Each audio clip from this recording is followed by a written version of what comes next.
So I'm going to cover something today which I tend to talk about quite a lot when I'm looking at analysis and talk about how to kind of expand in your analysis, but it's something that a lot of students don't tend to write about in the correct way. They really want to write about it, they really want to talk about it, but it's not written about in the correct way, so I thought I'd address that today. Cumulative effect.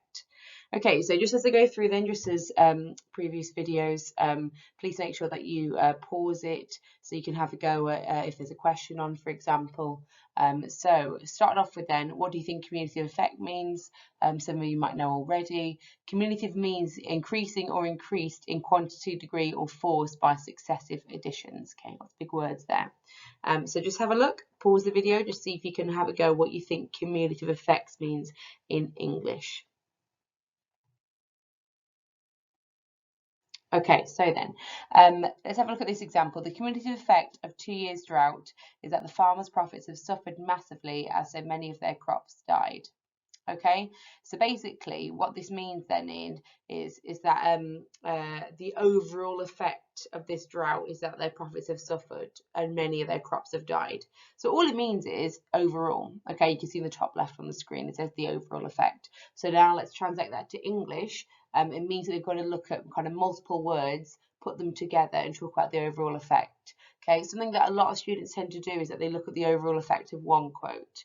When it comes to the cumulative effect, we have to look at more than one quote and kind of stitch them together as though they're kind of like a jigsaw and take them from different parts of the extract. But we're going to have a go at that. Okay, so let's have a look. So the way that I kind of do this is that sometimes I'll try and think of different images, put them together, and what's the cumulative effect of those images put together. So these images represent someone called Bob. I just want you to pause the video and then write down what you think about Bob from these images. What's the cumulative effect of these images? What do we think about this person? Okay, hit pause and off you go. Okay, so then these images then, I'm going to think about Bob as this aggressive, rude and unpleasant person to be around. Okay, because as you can see from the images, he's getting into fights and he's arguing and being quite rude. Okay, and so that's the effect. That's what I can infer from these images, but I need all the images together to get to that conclusion. Okay, right, let's have a look. Okay, let's have a look at Mira. Okay, Mira when she's holding her son when he's a baby, then Mira when he's older. Okay, so try to pause the video and again just have a go writing down what's the cumulative effect of these images. Now remember these images are together, so you're thinking about overall what do you think about her from this?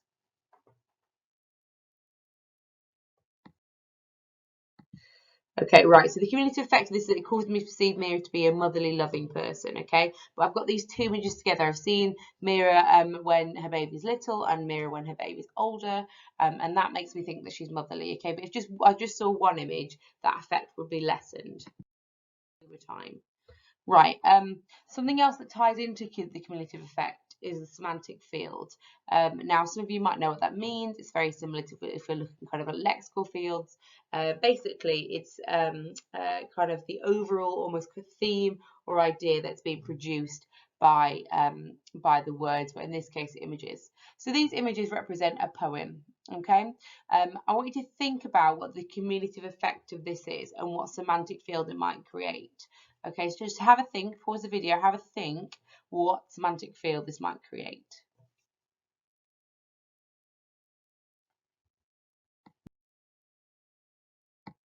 Okay, so the cumulative effect of these images, is that it causes the poem to have a semantic field of love. Okay, now I was thinking you have to talk about semantic field quite carefully. You can't have, like when you're talking about it, it's got to be, looking at themes kind of thematically. So a semantic field of love or of war, for example. Okay, I was thinking thematic and semantic, both quite difficult to say. Okay, so it's caused the poem to have a semantic field of love. Right then, so this is a poem, so we're kind of thinking about unseen poetry here. However, we are going to have a look at Romeo and Juliet in a moment. So this is a poem called First Love by Brian Patton. I want you to pause the video and give the poem a quick read, please.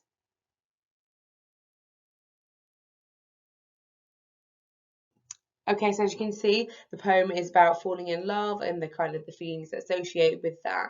It's quite a nice and seen poem actually. And I want you to think about what is the cumulative, so this combined overall effect of the words highlighted.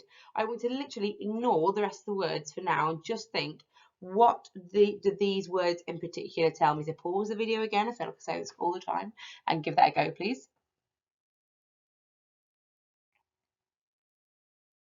Okay then, so if I was you, I would have been looking at things like loving, bouncing. I might think about things like hopelessly in love. Okay, and then overall, you know, I might think about looking at individual words as well. Even the verb bouncing denotes excitement. Okay, the narrator is excited about being in love. So I'm looking at these individual. And that brings me to this conclusion. The cumulative effect, I can never say the words in this PowerPoint. The cumulative effect of these words is that the narrator appears excited about his first love. He dreams for her and pines for her, feeling as though a century passes when he does not see her for 2 nights running. This then creates a semantic field of love. Okay, so that links back to what we just looked at. So you've got this cumulative effect that he's appearing excited. Okay, so all the time we're thinking about the narrator, and we're thinking about what is the authorial intent of the poet or of the writer. Okay, what do they want to portray to us? And they're going to portray that by looking at the put these individual words together. I often say, if you struggle with cumulative effect, you want to think about imagine if someone comes to your house for the first time, and when they first come around, you've got a Union Jack flag mug on your kitchen table. Okay, it's the first time they come around and they don't really think much of it. And the next time they come around, you've then got Union Jack flag pillows on your chairs. You might also have Union Jack curtain as well. You might have a picture of the Queen on the wall. Okay, maybe Boris Johnson tea towels. I don't know. Okay, now originally when they first came, when you just had that mug, they didn't really think much about it. But actually, the second time they come and they've got all of these things, the cumulative effect of that is that they're going to think you're patriotic, okay, that you're really into your country, okay, and you're very pro-British, and that you're maybe your family's very British, okay, and so that didn't happen the first time that they came. Okay, it's got to be the cumulative effect of these series of things. The word bouncing on its own doesn't tell me about falling in love, but bouncing combined with loving, combined with dreamed, combined with hopelessly in love, the best time, forever, endless, all of those put together, stitched together, creates that cumulative effect. So you can see how it's impossible to look at the cumulative effect of one word. It's going to be a series of words. Okay. Now let's have a look at applying this to Romeo and Juliet. Okay, so I want you to pause the video again. I want you to read through this. This extract comes from after Romeo kills Tybalt, after Tybalt kills Mercutio. So Tybalt, just to give you context, is Juliet's cousin. Okay, and so obviously she's feeling a bit she's feeling kind of a bit torn because she loves her cousin, but at the same time she's just married Romeo and is massively in love with Romeo. Okay, just give it a pause please, and then can you read through this?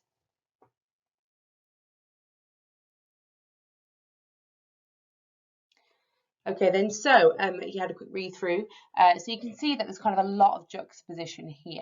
And what we're going to do though, because I know that a lot of students, and I'm going to talk about this at another time, a lot of students really do struggle with breaking down Shakespeare, okay? And I always say it doesn't matter, it's more about in understanding individual words. Every single one of you watching this can tell me what the word beautiful means, okay? Maybe not all of you can tell me where it says despised, what that means. Just means despised, so like hated. Maybe not all of you can tell me what mortal means, but all of you know what a serpent is. Okay, most of you are going to know about the story, of Adam and Eve and the serpent. Okay, so as long as you can look at individual words, it doesn't really matter. It's more about knowing where in the plot it comes from, and it's always going to tell you, roughly in the story where it comes from. Okay, in the narrative. So what I'm going to do is start off with, I'm just going to highlight positive and negative words.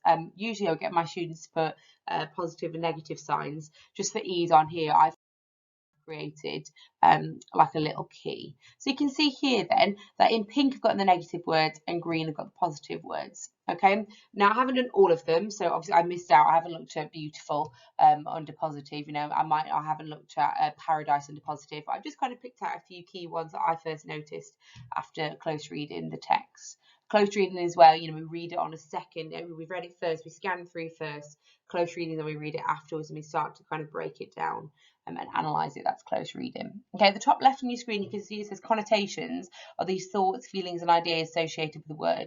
Very simply, they can be positive or negative, or they can be a bit, you know, these bigger ideas. So, for example, a tyrant is someone that is an oppressive ruler of a country. So it's got very negative connotations. We might talk about the biblical connotations of dove or serpent. There's quite a few religious allusions here. You know, we could talk about the dove being a symbol of peace, for example, and the serpent being this symbol of evil and of hell. And that would be a really, really nice bit of animal imagery for you to do there with serpent and dove, for example. Okay, now what the important thing is now is that I then kind of am able to put this together. So what you need to do is I want you to press pause, please, and I want you to have a go and write about the cumulative effect. You can either choose to look at the positive words or the negative words, or you can do what I'm going to do in my example where I look at both of them in contrast. Okay, so just hit pause and then give that a go, please. Okay then, so look at what I prepared earlier. This feels very Blue Peter. Right, so the cumulative effect of words such as tyrant, fiend, and serpent is such, I think I meant to put, is such that the audience are now led to believe Juliet now despises Romeo as he has slain her cousin. However, Shakespeare pairs these words with positive lexical choices, just means word choices, such as angelical, honourable, and gorgeous. This juxtaposition allows us to understand Juliet's plight. She is both madly in love with Romeo and heartbroken over the decision he made to kill Tybalt. It helps us further understand her predicament and helps strengthen the theme of conflict in the play. Okay, so when we're thinking about this then, you can see that not only have I addressed multiple words, I've actually talked about differing ideas within it as well, and I've looked at juxtaposition. So I'm going to get AO2 marks for looking at the cumulative effect, for looking at positive lexical choices, for looking at juxtaposition. But I'm also going to get AO2 marks. That's, you know, when we're looking at how the writer uses language and us breaking it down. I'm always going to get AO2 marks for the fact that I've looked at the theme of conflict. I've started to look at it. I've, you know, related these quotes to this bigger theme in the text, talking about how it strengthens it. I could have got one step further, and what some of you might want to do is pause this and go and improve it. I could have talked about the images in our minds when we think about serpent. I could have looked at, you know, serpent juxtaposed to dove. But, you know, I want you to think that this is a snippet from a paragraph. I wouldn't just put this as a whole paragraph, because obviously I'd be looking to answer a question. In this case, I was simply just looking at the cumulative effect. If it was looking at the theme of conflict, I then very easily could have gone on and explained that. If it was looking at, you know, the presentation of Julia, I could have talked about her being someone that is quite conflicted, or someone that is quite weak, that can't decide how to feel and how to act. Could have talked about her being quite naive. So there's lots of different things that you can do with the cumulative effect. But, you know, the main thing I want you to take from this is that when you're looking at extracts, for example, from Romeo and Juliet, A Christmas Carol, Inspector Calls, I want you to think about that words come in patterns, okay, and you're looking for these word patterns all the time. The writers choose the best words in the best place and the best order. Okay, so you want to think about, well, why they picked that word there. So all the time questioning, why have they done this, and actually can I connect these words to other words in the text. It's not just about looking at words independently, it's thinking, yeah, these words are in these patterns. The students that go and kind of are able to step back and look at these patterns are more likely to be able to get those perceptive marks. And you know, aiming for clarity, but obviously at the same time we think, actually, how can we make these very clever comments? Okay, thank you very much.